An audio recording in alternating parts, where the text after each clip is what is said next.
우리 서로 인사합시다. 주님만 따라갑시다. 아멘. 고백한 대로 믿고 행하면 그리 될 줄로 믿습니다. 오늘은 우리 종교개혁 기념 주일입니다. 497년 전 마틴 루터로 시작해서 당시 부패했던 중세 카톨릭의 부패와 타락과 맞서서 항거했던 그 일을 기념하는 주일입니다. 그래서 오늘 말씀을 통해서 이 시대에는 하나님께서 무엇을 말씀하실까를 듣고 또 내가 그리 살기로 다짐하기를 원합니다. 기독교는 이제 넓게 말하면 천주교와 개신교를 합쳐서 말하고 좁게 말하면 이 개신교만 의미합니다. 그래서 일반 언론에서 기독교, 천주교, 불교 할 때 그 기독교는 천주교하고 다른 개신교, 종교개혁 이후로 탄생된 기독교를 말합니다. 교회를 말합니다. 우리는 기독교, 개신교이지요. 그래서 이 기독교인은 또 프로테스탄트, 그리스도인 여러 가지로 불려지는데 그 정신은 바로 항거입니다. 항거. 옳지 않은 것에 맞서 싸우는 정신이 우리들입니다. 그러니까 우리들은 싸움꾼입니다. 싸움꾼. 교회 다니는 사람들은 싸움을 잘하는 사람. 이것이 특징이에요. 그런데 무엇을 싸우냐면은 사람과 싸우는 게 아니고 죄와 어둠과 싸우는 것임을 믿습니다. 사람하고 싸우는 게 아니고 이 사탄, 마귀, 귀신, 잘못된 생각들, 문화, 풍습, 거짓된 모든 악과 싸우는 것을 뜻합니다. 사람들에게 여러 가지 매력이 있어요. 여러분은 어떤 매력이 있습니까? 어떤 매력이 있다고 사람들에게 듣습니까? 어떤 사람은 이제 식사로 가면은 먼저 수저를 잘 이렇게 놓는 먼저 하는 사람이 있고 깍두기도 먼저 썰고 고기도 먼저 썰어주는 사람이 있고 늘 바다만 먹는 사람이 있어요. 썰어주는 사람이 참 매력이 있습니다. 그리고 또 어떤 사람은 보통 때는 참 아낍니다. 불필요한 데는 한 푼이라도 안 쓰려고 아끼면서도 어려운 사람을 위해서는 과감하게 물질을 나눌 줄 아는 사람, 매력이 있습니다. 비가 오는 날에 카페에 가서 혼자 청승맞아 보이지만은 혼자 차 마시면서 뭔가 깊이 생각하는 사람도 좀 멋있지 않습니까? 왠지 매력이 있는 것 같습니다. 저 사람 뭘 저렇게 생각할까? 멋있어 보입니다. 그런데 우리 그리스도인, 기독교인들의 진짜 매력은 아까 말씀드린 대로 자신과 늘 싸우는 사람입니다. 그래서 교회 안 다니는 사람들이 교회 다니는 사람들을 볼 때 우선 떠오르는 이미지가 있어야 돼요. 여러 가지 있겠지만 교회 다니는 사람들은 늘 자기와 싸우고 자기를 성찰하고 뭔가 하나님 앞에 자기의 모습을 내어놓는 그런 사람들이라는 그러한 이미지가 아마 있을 겁니다. 예수님께서 말씀하셨습니다. 너희는 세상의 빛이다. 세상의 어둠이 아니고 너희는 빛이다. 그러므로 우리는 빛으로서 살 수 있다는 말씀입니다. 중요한 고백입니다. 한번 더 합시다. 나는 세상 속에서 빛으로 살 수 있습니다. 아멘. 열심히 하면 살 수 있겠지가 아니고 살 수 있는 능력을 이미 우리 안에 주셨다는 겁니다. 내 능력이 아니고 예수님의 능력. 예수님이 내 안에 계시다는 것은 내가 빛으로 살 수 있다라는 예수님의 선언입니다. 선언. 그리스도인은요, 삶의 여정을 흔히 3단계로 표현합니다. 먼저는 구원. 죄인이 하나님 앞에 그 죄를 회개하고 하나님, 예수님을 영접하고 용서받음으로 자녀가 되어 구원받는 이 구원. justification. just는 justify는 의롭게 한다. 저주받을 자가 아니고 비록 허물이 많지만 그가 회개함으로 하나님 앞에서 예수 그리스도의 보혈의 능력으로 이제 구원받는 그 구원 단계가 있고, 두 번째는 구원받은 이후에 거룩하게 사는 단계, sanctification, 거룩한 삶, 즉 예수님을 닮아가는 삶, 가장 이상적인 모습으로 가도록 노력하는 삶. 세 번째는 내가 언제 죽을지라도 장차 예수님께서 재림하실 때 내가 죽지 않는 새로운 몸으로 부활하는 glorification, 영화, 영광스럽게 변화되는 이 3단계가 있습니다.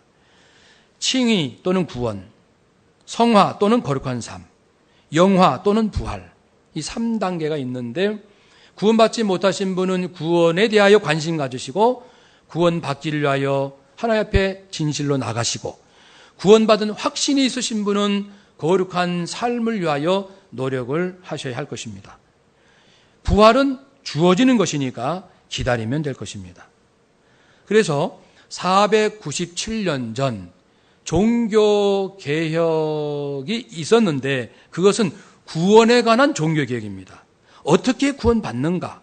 당시 천주교가 믿음뿐 아니라 행위가 좋아야, 행실이 좋아야 구원받는다라고 했을 때 마틴 루터는 로마서 1장 18절 말씀에 근거하여 오직 의인은 믿음으로 산다.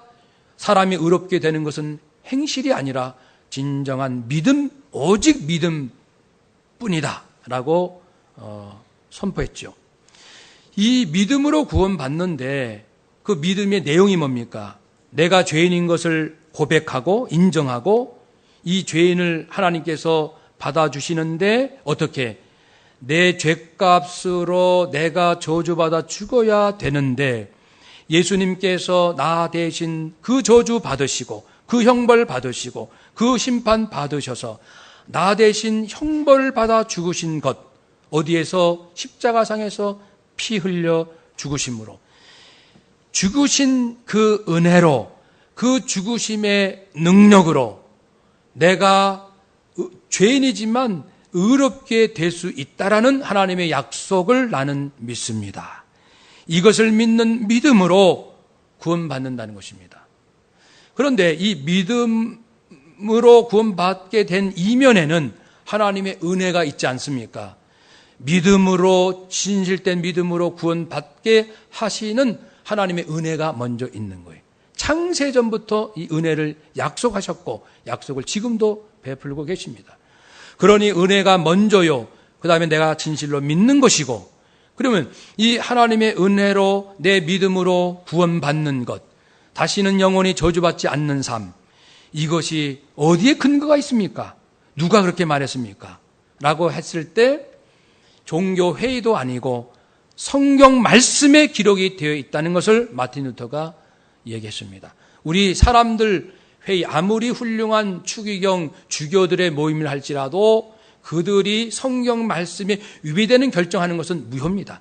오직 성경 66권만이 영원한 절대적 권위를 가지신 하나님의 말씀일 뿐입니다. 그러므로 우리가 어떻게 구원받느냐 하는 것은 어느 종교 단체가 어느 회에서 정했느냐가 아니고 성경에 어떻게 말씀되어 있는가에 있습니다. 오직 말씀입니다. 이 세 가지를 그래서 외쳤습니다. 한번 더 합시다. 오직 은혜, 오직 믿음, 오직 말씀. 아멘. 그래서 구원에 대해서 깔끔하게 정리했습니다.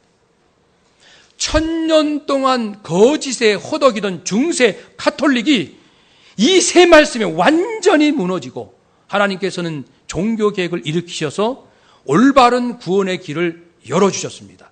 그래서 기독교가 탄생되고 오늘 우리도 말씀대로 하나님의 은혜로 나의 진실한 믿음으로 구원받음을 고백하고 구원을 누리고 있습니다. 그런데 두 번째 종교 개혁이 이 시대에 필요합니다.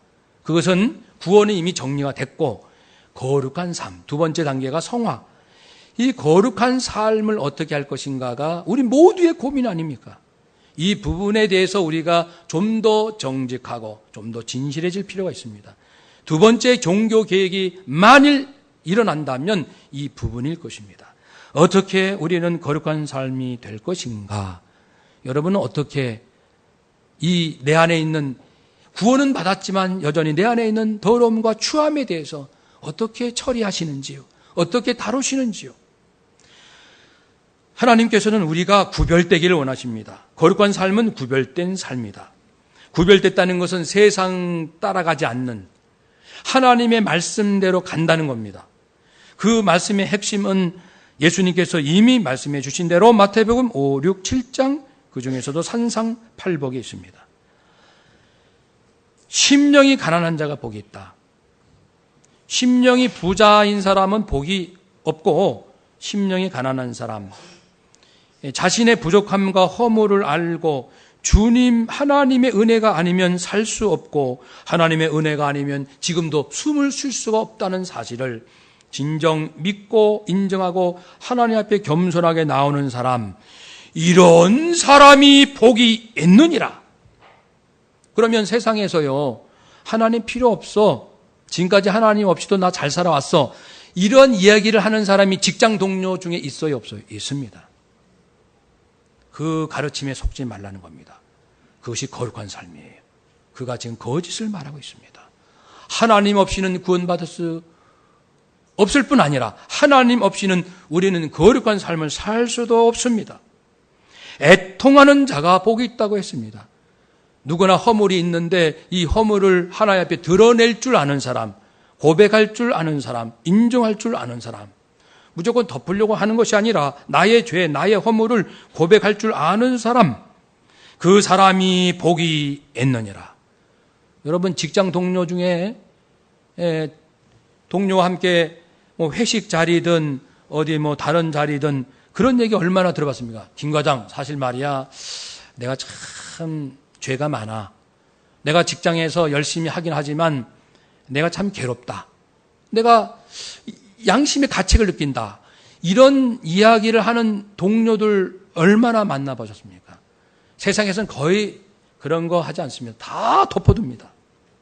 그리고 어떤 실적과 업적만 좋으면 되는 거예요. 그러나 거기에 속지 말라는 겁니다. 그건 거짓이라는 거예요. 애통하는 자가 복이 있다. 하나님 앞에서 자기의 죄의 허물을 드러낼 줄 아는 사람. 온유한 사람이 복이 있다. 거칠고 강하고 자기 뜻대로 막 밀어붙이고 그런 사람이 세상에서 매력이 있을지 몰라도요, 하나님 앞에서 통하지 않습니다. 겸손하고 온유한 사람. 이 온유하고 가장 가까운 개념이 겸손이에요. 그래서 교회에서는 겸손한 사람이 이제 인정받아요. 교회에서는요, 교만한 사람은 인정받지 못합니다. 그래서 제가 아는 어떤 분도 자기가 세상에서는 대단한 사람이거든요. 대단한 사람입니다. 근데 교회만 가면은 자기가 주눅든다는 거예요. 성경을 잘 모르기도 하겠지만 어디 찾으세요? 못 찾는 거예요. 성경도 찬송도 낯설고 설교 내용 그 용어도 낯설고 낯서니까 주눅드는 것도 있지만 세상에서는 자기를 알아주거든요. 누구다 하면은 전부 받들어주고 대단하다 하고. 그런데 교회에 오면은 그런 걸 얘기해봐야 한두 번은 그러시군요 해놓고는 더 이상 그런 걸 가지고는 별로 인정을 안 해주세요. 그러니까는 좀 세상하고 분위기 다르니까 시무룩하다. 그분이 나중에 이제 깨닫게 되겠죠. 교회에서는요, 예수님 닮아가는 사람이 가장 인정받는 곳이에요. 인정받는다면. 그러니까 세상과 교회는 완전히 구별된 곳입니다. 근데 여러분 눈에 만약 당산동 교회가 세상과 별로 다를 바 없더라. 세상에서는 돈 많은 사람 좋아하고 뭐 하는 사람 좋아하고 뭐 하는 사람 좋아하는데 당산동 교회도 그러하더라 하면 이곳은 구별된 공동체가 아닙니다. 그것이 바로 타락입니다. 사랑하는 여러분, 우리 안에 긍휼히 여기는 마음이 있어야 되는데 다른 사람 비판하고 판단하고 정죄하기 앞장선다면은 그는 복이 없는 사람입니다. 마음이 청결해야 함에도 불구하고 마음을 자꾸만 감추고 괜찮은 척 아닌 척 그렇게 사람 앞에 나서는 것, 하나님 앞에서는 그런 게 이제 재미없는 거예요. 마음이 깨끗한, 이 부분을 제가 또 말씀을 나누겠습니다만은, 마음이 청결한 사람이 복이 있나니 하나님을 볼 것이며 하나님 만나고 싶지 않습니까, 여러분? 하나님 눈에 보이지 않는 영이시지만 하나님을 눈에 보는 것 이상으로 분명하게 믿음으로 볼 수 있지 않습니까? 믿음으로 느낄 수 있지 않습니까? 보이지는 않습니다. 그렇지만은 내 영이 하나님을 느낄 수 있습니다. 사랑하는 여러분, 그렇게 살 수 있는 비결이 마음이 깨끗해야 합니다. 가정에서 부모가 자녀들 앉혀놓고 네 마음이 얼마나 깨끗하니? 너는 얼마나 양심적으로 사니? 그렇게 말하는 부모가 얼마나 있을까요? 잘 물어보지 않습니다. 사실은 설교 중에도 그런 설교 많이 하지 않습니다. 저도 많이 하지 않지만은 다른 목사님은 더 많이 하지 않습니다. 왜냐하면은 불편하니까. 여러분, 화평케 하는 자가 복이 있고 의를 위하여 올바르게 살다가 핍박받는 게 복이 있어요. 나 사는 거 별 문제 없어라고 했을 때 의롭게 올바르게 살려고 했음에도 불구하고 핍박이 없으면 더 좋고요. 내가 대충 살기 때문에 욕먹지 않고 산다 그러면 그것은 타락한 인생입니다. 하나님 앞에 아무런 받을 상급이 없습니다. 그리스도인들이요, 우리가 올바르게 살다가 욕먹고 박해받고 우리를 거슬러 말하는 사람들이 있습니까? 오히려 기뻐하고 즐거워하십시오. 하늘에서 여러분의 상이 클 것입니다. 무엇을 기뻐하고 무엇을 즐거워할 것인가를 명확하게 해야 기독교인입니다. 교회 다니는 사람은 그게 분명해야 합니다. 그것이 교회 다니는 사람의 매력입니다. 여러분에게 그런 매력이 있습니까? 여러분 눈에는 이정권 목사가 매력이 있어 보입니까?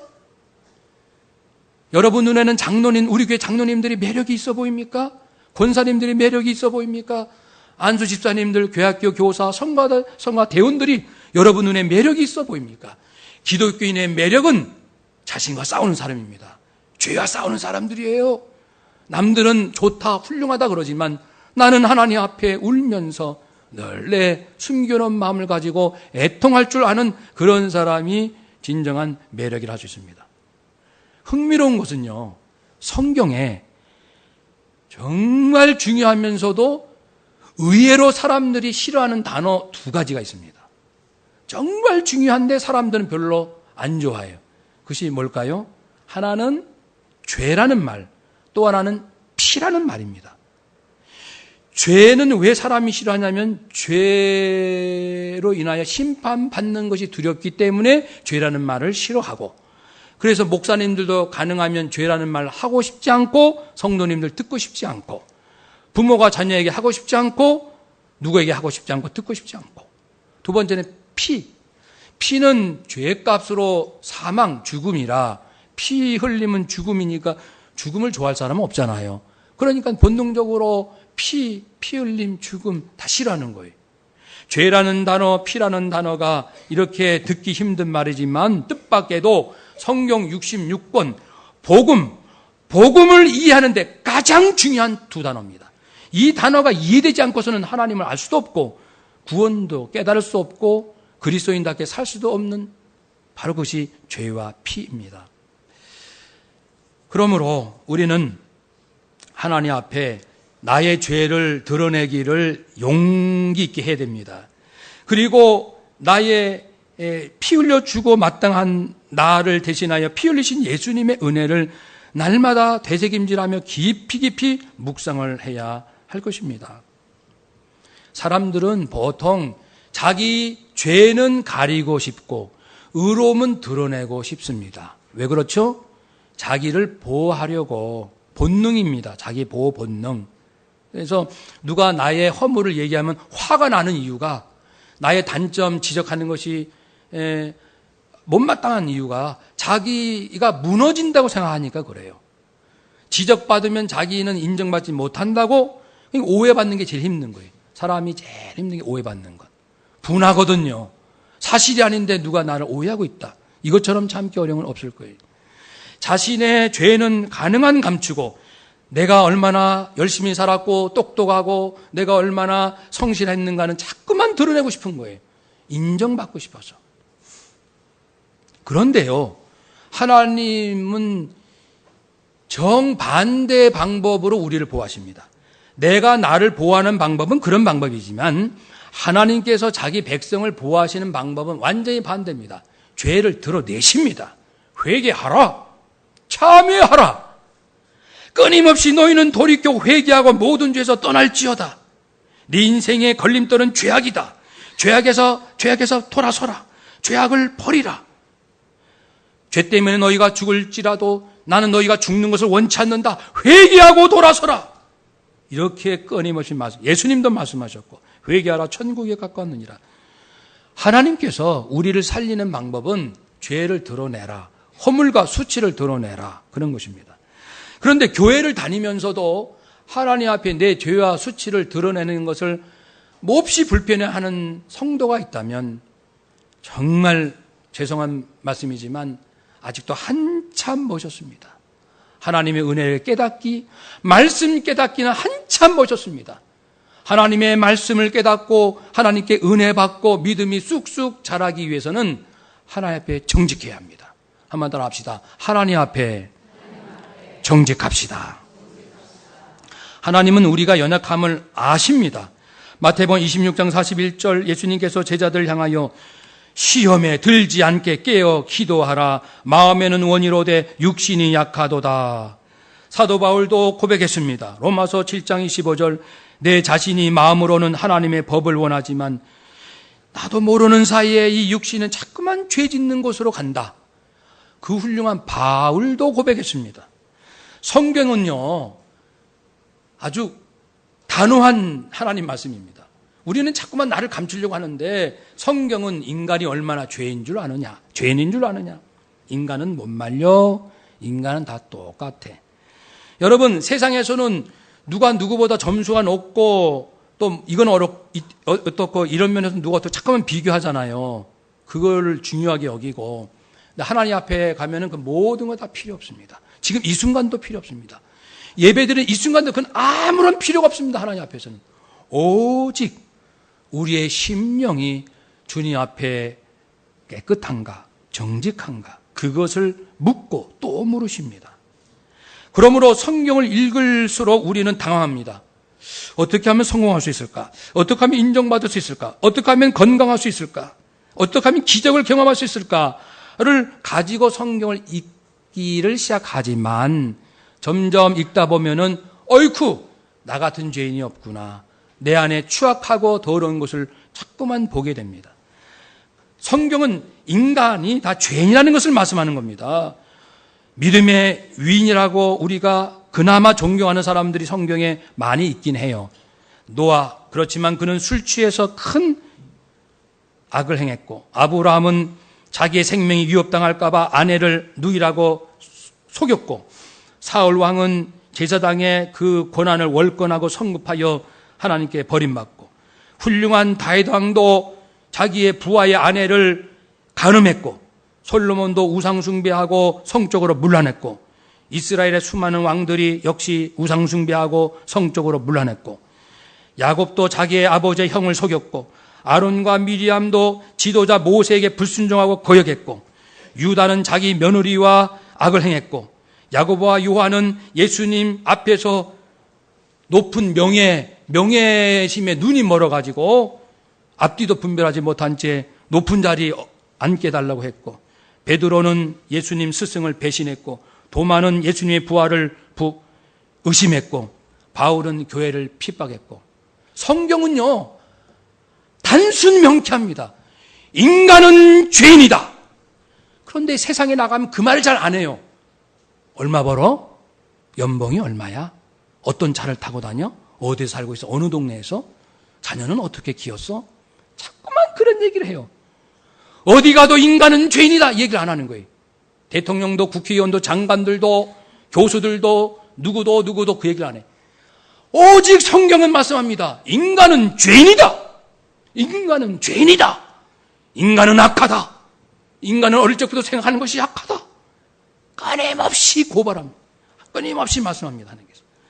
그러므로 인간이여 스스로 의롭다 하지 말라. 자신의 죄를 인정하고 나오라. 하나님 앞에 나와서 제가 죄인입니다.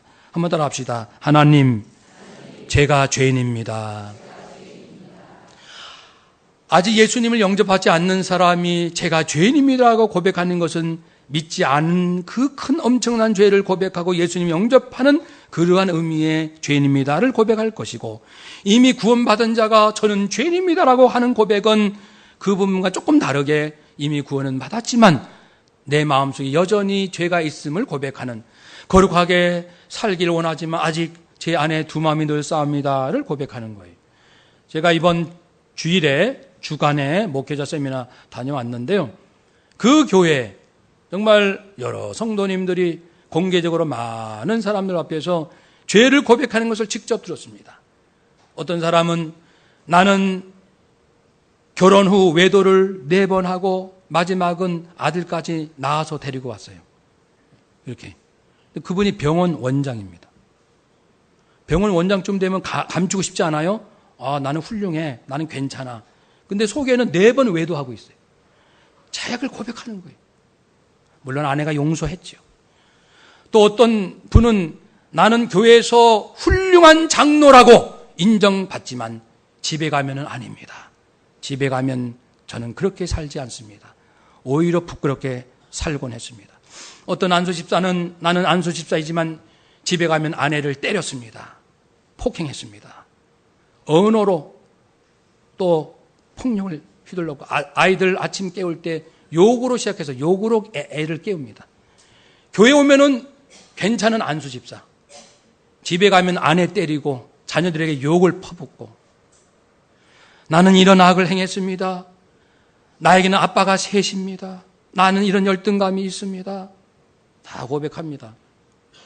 심지어는 어떤 분은 나는 결혼 전에 성폭행을 당했습니다. 그 이야기를 시어머니가 들어요. 시어머니가 그 며느리를 더욱 사랑합니다. 네 안에 그런 아픔이 있었구나. 얼마나 힘들었니? 내가 너를 더 사랑해 줄게. 교회입니다. 이런 곳이 교회입니다. 우리는 모두 다 나는 아주 별 문제 없어요. 나는요 아주 거룩해요. 나는요 깨끗해요. 나는요 훌륭해요. 그렇게 보여주고 싶잖아요. 그런데 하나님은 죄를 고백하라, 허물을 드러내라 말씀합니다. 저도 이제 소그룹 모임 있을 때 저도 고백했지요. 아내한테 잘못한 것, 우리 교인도 모르는 잘못이 있는데 거기서는 고백했어요. 다 고백하는 자리니까. 저는 아내에게 이런 큰 상처를 주었습니다. 그리고 아내한테도 미안하다고 그 자리에서 용서를 빌었어요. 미안합니다. 손을 꼭 잡아주고, 미안해요. 미안합니다. 여러분, 사람은요 다 똑같아요. 속을 들여다보면요 다 부패하고 수치스럽고 더럽고 추하고 악취나는 것 가득합니다. 안 그런 척만 하는 거예요. 한번 따라합시다. 사람은 다 똑같습니다. 니캉 내캉 다 비슷한 겁니다. 도토리 기적이에요. 누가 누구보다 얼마나 대단하다고 그렇게 폼을 잡습니까? 그렇게 교만합니까? 그렇게 의시됩니까? 하나님 앞에 서 보십시오. 더럽고 추한 죄가 다 드러납니다. 그래서 에스겔 선지자를 통해서 하나님께서 이스라엘 백성들이 수많은 엄청난 죄를 짓고 있으면서도 죄 짓는지도 모르고 별 문제 없는 척 하니까 에스겔을 통해서 하나님께서 전부 다 지적하십니다. 너희들이 이렇게 하면 살고 이렇게 하면 죽는다. 너희들이 의롭고 공의롭고 공의를 따라 살아라. 우상 숭배를 금하고 이웃의 아내를 더럽히지 말라. 간음하지 말라. 음란하지 말라. 이웃의 아내에게 성추행하지 말라. 성폭행하지 마라. 성희롱하지 말라. 사람을 학대하지 말라. 어렵게 사는 사람, 그 사람에게 돈 구워주면서 이자 받지 말라. 사업을 하면서는 또 몰라도 생계가 어려운데 그 사람, 나는 살 형편이 넉넉하면서 생계가 어려운 사람 돈 빌려서 이자를 꼬박꼬박 받아요?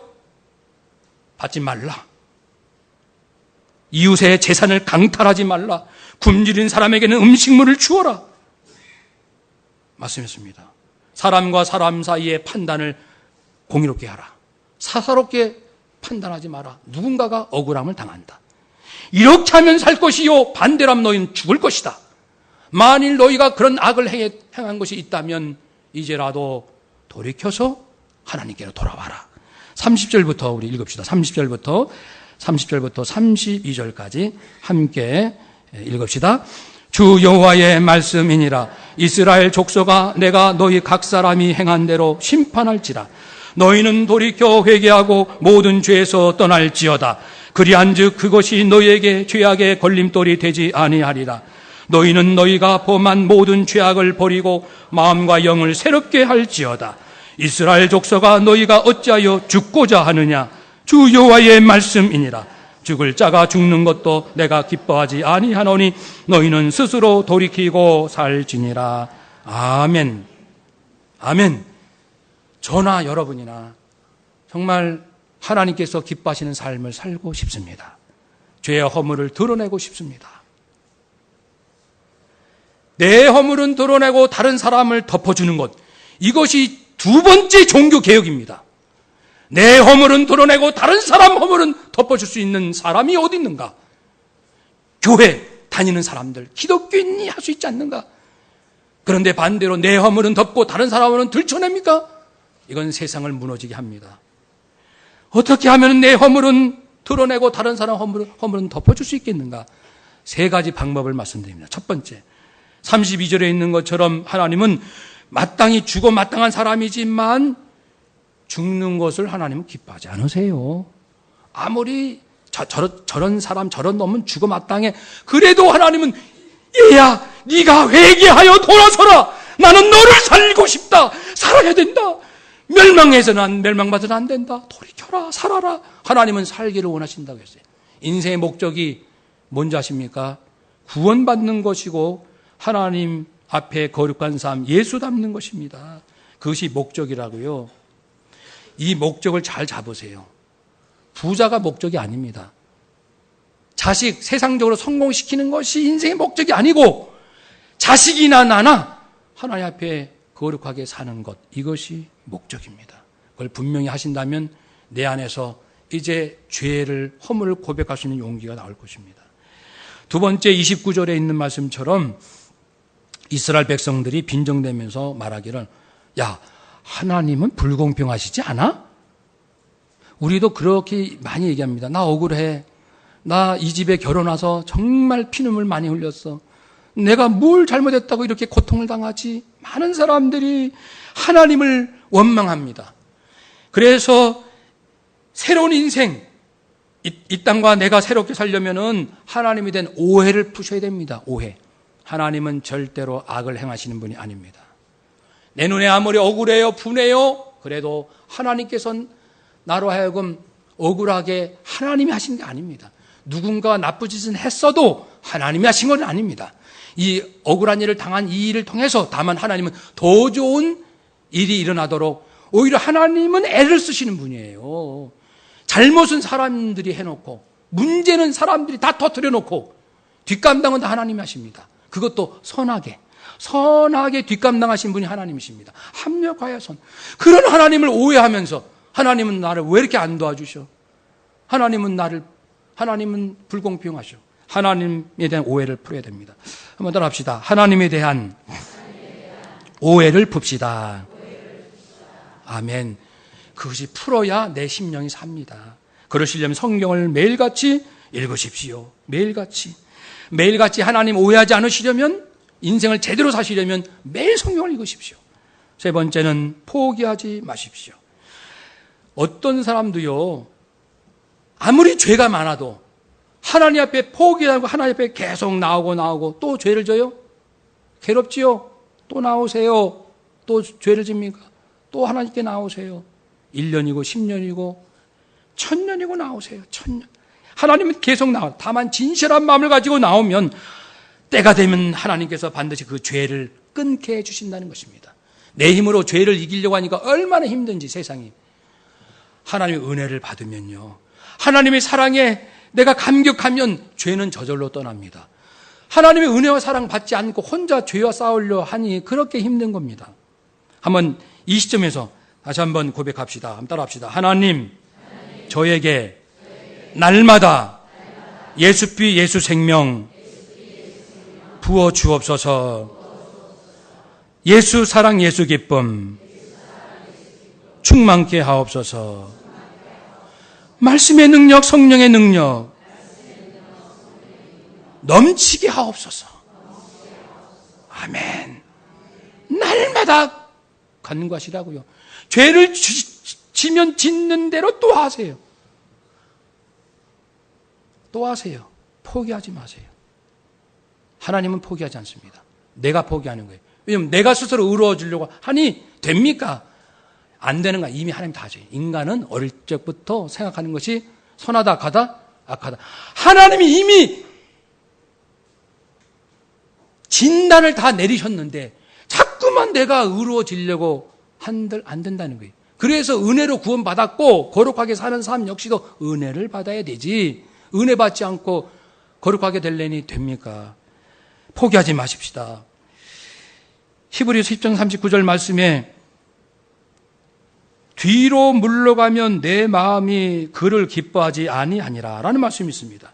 우리가 이제 지레 겁먹고 자꾸만 뒤로 물러서면 하나님께서 기뻐하지 않으세요. 하나님, 저는 죄인이에요.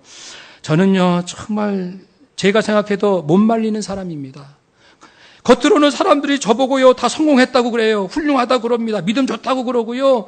뭐 했다고 그래요. 그러나 하나님이 제 마음 아시죠? 제가 얼마나 가증스럽고 거짓말 많이 하고 음란한 생각 많이 하고 남의 거 고생 안 하고 남의 재산 어떻게 하면 가질까 하는 생각 하나님 다 아시죠?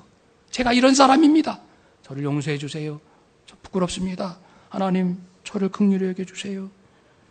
포기하지 않고 나오면은 나도 모르는 사이에, 그게 중요해요. 나도 모르는 사이에 예수님을 점점 닮아 가도록 하시는 것이 하나님의 방법입니다. 제2의 종교개혁, 필요한 시점에 왔습니다. 내 허물은 드러내고 다른 사람 허물은 덮어줍시다. 그러면 나 살고 그 살고 우리 모두 삽니다. 내가 먼저 그렇게 살아가면 우리 가족들 달라질 겁니다. 우리 교회 달라질 겁니다. 한국교회 달라집니다. 대한민국 앞날이 달라집니다. 희망은 여기 있습니다. 하나님께 소망 두시고 끝까지 우리를 초청하시고 우리를 부르시고 계속 오라 하시는 하나님은 오해하지 말고 내 인생 목적 잘 깨닫고 승리하시는 우리 모두가 되시기를 주의 이름으로 축복합니다. 아멘. 기도하겠습니다.